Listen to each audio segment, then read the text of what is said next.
government has today basically said elimination is being ended, but they haven't said what it's being replaced with. So there's no sign that there's any let up on their ban on the rapid antigen testing, which is absolutely crucial for any safe operation of borders between Auckland and elsewhere. There's no sign that they're adopting all of the mechanisms that are needed for there to be a vigorous suppression of COVID. It is simply an absolute disappointment from the government today, and I cannot for a moment believe that the Director General of Health ever advised that the government take this path. What do you make of the fact that Ardern wouldn't explicitly admit that she'd abandoned the elimination strategy? Well, she'd be better just to front up and tell it straight to New Zealanders. New Zealanders are not children. We no longer believe in Santa. It's time that we were told the truth. The elimination strategy is quite clearly dead, but she hasn't replaced it with any other strategy other than to string Auckland out for the next 3 weeks, and then, lo and behold, it'll be gone. Is this a bit of a blow to Aucklanders who there's essentially no clarity around what's happening next? Well, there's no clarity for Aucklanders. There's particularly these 3 different stages, but no criteria other than the government deciding that they're going to shift to it. So there's no vaccination rates attached to them. There's no rapid antigen testing attached to it. There's no numbers of COVID in the community that are attached to it. It's just a general wish list. So it gives no certainty. I cannot think for a moment that this announced today by the government pleases anybody, and it certainly doesn't please the people whose businesses are dying at this moment. Do you agree with the criticism from some like the Green Party who say that the Prime Minister is putting vulnerable communities at risk? Well, I think the Prime Minister is putting particularly in Auckland, all Auckland businesses at risk, all people at risk who are concerned that they've essentially getting rid of the elimination strategy without all the protections in place that we have called for, such as the rapid antigen testing, such as saliva testing throughout the community, such as the COVID app being able to show whether or not you're vaccinated, such as being able to contact trace better. The suppression strategy, a vigorous suppression strategy, needs a lot of help around it. None of that's announced today. What do you think Aucklanders would be thinking, who were sitting there today watching that press conference? Well, I think there'll be a lot of Aucklanders wondering where to from here.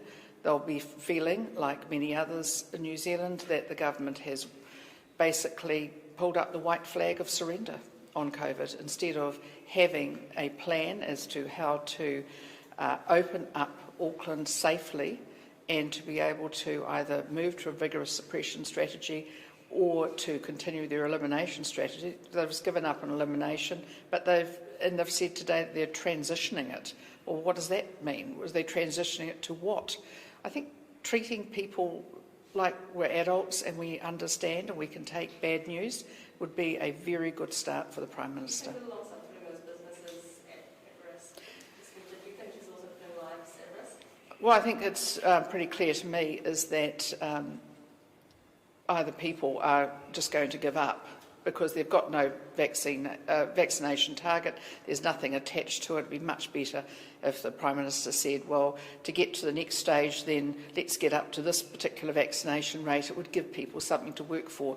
But when I say about businesses at risk, I'm particularly thinking of those small business owners who, in some cases, they are the business.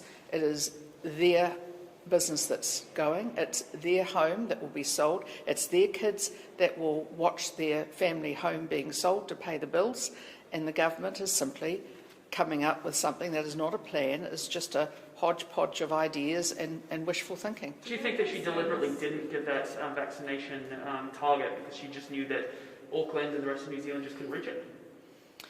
Well, I hope that the Prime Minister hasn't been cynical in not giving a target because she thinks Aucklanders or New Zealand can't reach it. I actually think New Zealanders deserve the benefit of being treated like adults and being told, look, if you get to this target, then this is what opens for us. I've suggested it before. I've said take our whole plan, the whole plan that we rolled out with a 10-point plan. Take all of it. Call it whatever you like. Call it your well-being plan. I don't care what you call it. Just do it. Long periods of restrictions, right through Christmas? I think you're absolutely right. I think there is a general and genuine concern from many New Zealanders that the way this is going at the moment, Auckland could end up in a situation similar to Melbourne, given that we are significantly smaller than Melbourne. But it is really hard for people, and it's not just the business side, it's not just the number of people who will be losing jobs, but it's actually the mental health of New Zealanders. People need to know that there is a plan and that the government is doing its part in it. The government was very slow with the vaccine rollout. As we know, 20% of Kiwis were double vaccinated by the time of this lockdown 7 weeks ago. Numbers have been going up, but now they've dropped back again. We need everyone to know that there is a point in it, as in they're going to be able to get some reward, and that reward is to get back those freedoms that we have surrendered temporarily. And on the vaccination rates, what would you like to see the government do in regards to the Māori? Well, very clear. We've made it very clear. We'd have a rangatahi group helping us to get younger Māori, in particular, vaccinated, where the hesitancy is quite high, it appears, but we would also be pushing the whānau ora providers who are far better connected than government agencies are to be able to get those vaccinations done. We think, going door to door would be good. We do it during election time. Why can't we do it during a vaccine need that we have at the moment?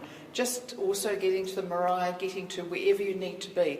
But I think we're all overhearing that there's more cases, they're all linked, nobody seems to be able to do anything about it, and the whole of Auckland and also the whole of the country now gets held ransom.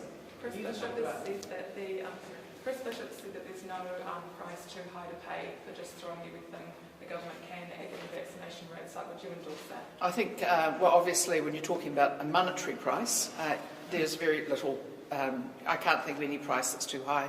It's costing New Zealand at the moment about $1 billion a week. It is enormous cost. The debts are racking up not only with the government but for individuals. It is an enormous price that New Zealanders are paying for this government being so incompetent in rolling out the vaccine in the first place. Now they need to actually have a plan that is truthful and honest, straight up with New Zealanders, and doesn't treat us like we're kids. You've talked about a 70% threshold for ending these lockdowns. In Auckland, that 70% double dose threshold will be reached in the last week of October. And if you add in 2 extra weeks for that immunity to fully set in, it wouldn't be until the second week of November. If you were calling the shots, are you saying that Auckland would still need to be in level 3 until that sort of mid-November period where that's 70%? We've made it very clear is that a 70-75% threshold of double vaccinated throughout the country would give us some options around the ending of nationwide lockdowns. It doesn't mean to say you wouldn't have to have regional lockdowns, but we would also have in place, remember, the rapid antigen testing at the border, so that your truck drivers would be stopped, they'd be tested, they would wait 15 minutes and here would come the result. That's what should have been in place now for a long time, and the government has steadfastly simply refused to allow rapid antigen testing into New Zealand. I don't know why it is that they think New Zealanders can't be trusted with the information to actually take some charge of their own health and also to have those results straight away, like they do in the UK, like they do in the US, and like they do in many other countries. We don't understand why they're so pig-headed about this. They just need to understand the technology and get with it.